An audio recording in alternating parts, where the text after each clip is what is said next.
Good evening, and welcome to another monstrous episode of Diatribes from the Voice of Doom. Now here's your mendacious and monosyllabic host, Voice of Doom.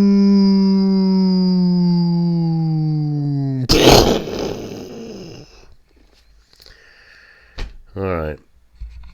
I don't even know if this is going to make it through to the end. I didn't want to do a diatribe, and I have not much to say, but figured I'd try to muddle through one. Talk about a few of the issues that I've seen over the last day or two that really are minuscule, but yet they reflect a larger problem in our macrocosm. And it has to do with perception and the death throes of a certain ideology that seems to be going the way of every bad idea that you have the best of intentions, but it's just not working out because you don't understand anything. And has to do with, age-old problems that we can't deal with and we never will deal with, and we won't have to deal with them if we survive for another 2 or 3 generations, because we'll all be mixed genetically. In 2 or 3 generations, we'll be mixed enough to where this whole racial thing will be something that we deal with now, that in the future they'll look back and go, yeah, that was a total waste of time and energy.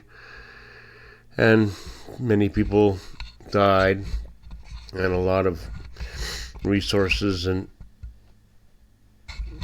things were wasted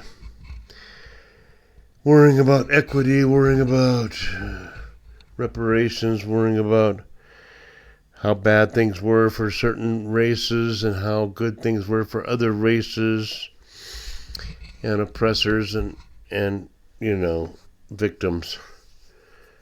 And it reached a head over the last 4 or 5 years, and then now it's ebbing. Now that whole thing is washing by because people realize that we all have to make it through life.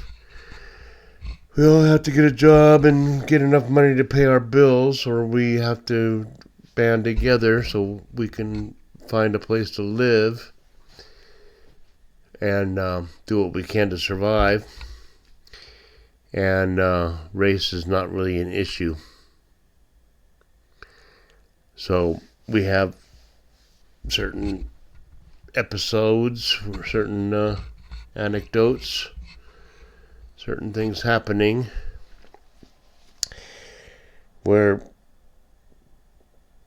things happen where people are getting beaten up in the street by other people. And it's all racial, issue. But nobody wants to say why. So we know nothing about anything that's going on. We just know that 3 white people were beaten by black people, and things are going to happen, and someone's going to be held accountable. Now,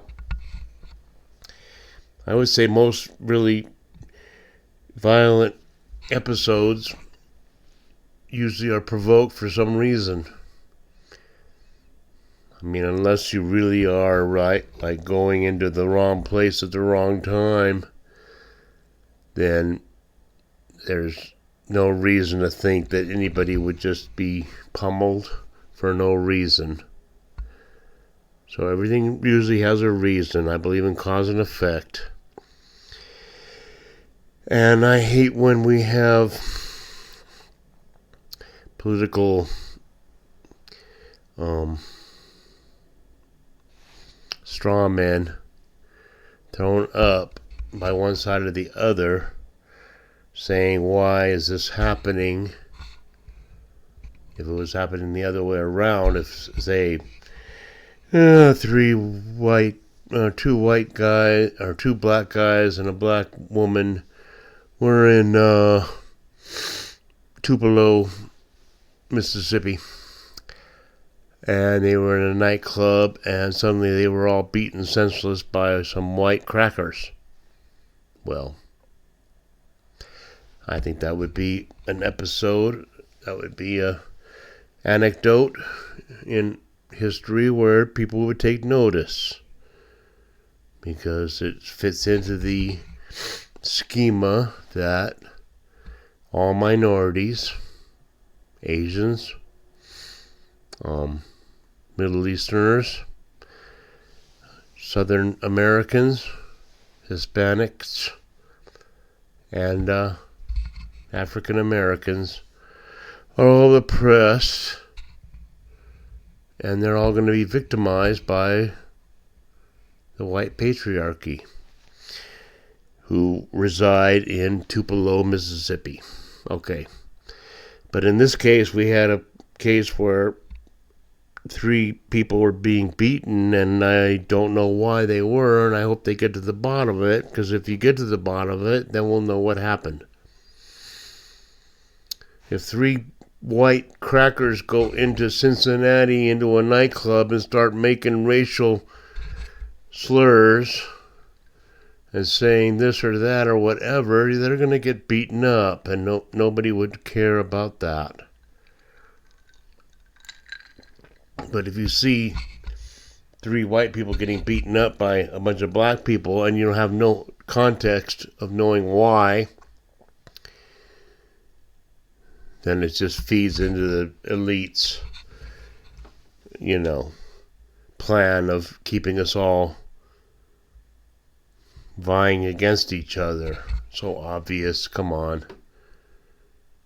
Tell us the real facts about why this took place. Shouldn't be that hard. Don't hide behind your ideology and hide behind the media. Well, they didn't, report it. Oh, nobody called 911. You see the apathy? Whatever. There's all kinds of issues. But when I see somebody being beaten that badly,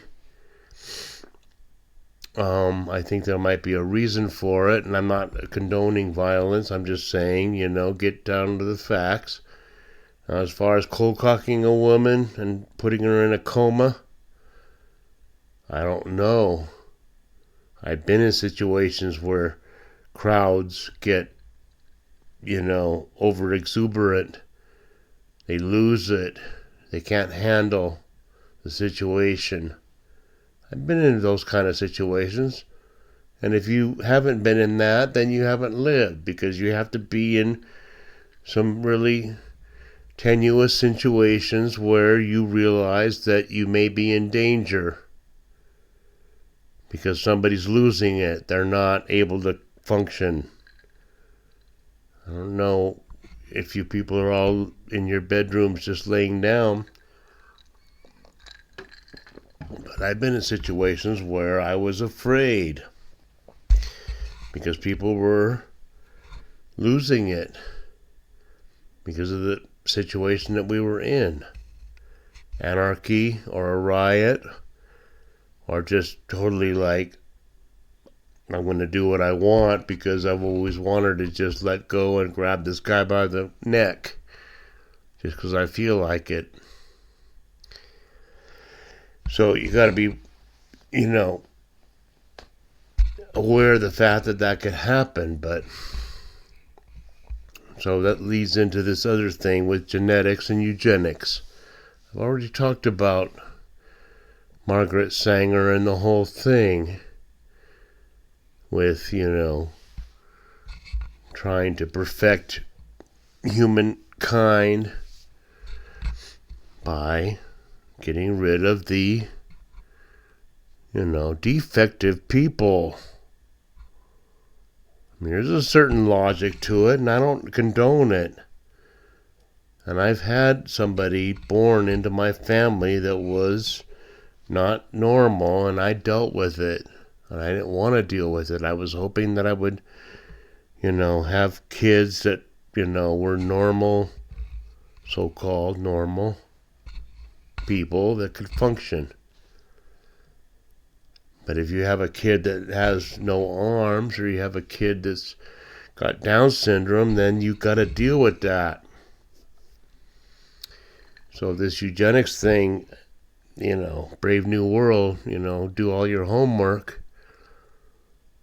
You can, I have no moral, high road to take on that. Things happen the way they happen. You can have an abortion. And I don't know. I just know that when I procreated, I just took the kids that I got and dealt with it. That's, I guess, what people should do. But jeans, blue jeans, torn jeans, forever in blue jeans, whatever. I mean, it's the whole thing where wokeism is like having its last gasp, and it's like, well, what can we do? Well, this person who's a star, I guess. I don't keep up with all this crap now. But she says, she does a ad campaign for American Eagle, or whatever the hell it is, to say, yeah, I have good genes. It's just a play on words.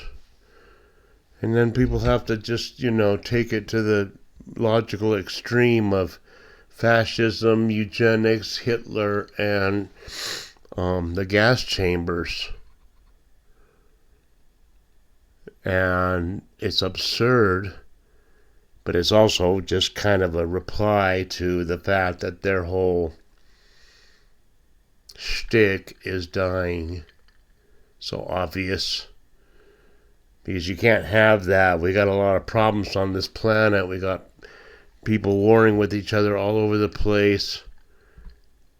And we have resources that are scarcer to share. And we have AI taking over to where human labor won't be necessary.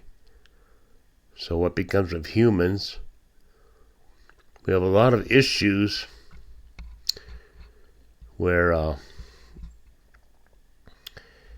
thinking about whether bringing back the fact that white people can have pride in their genetics.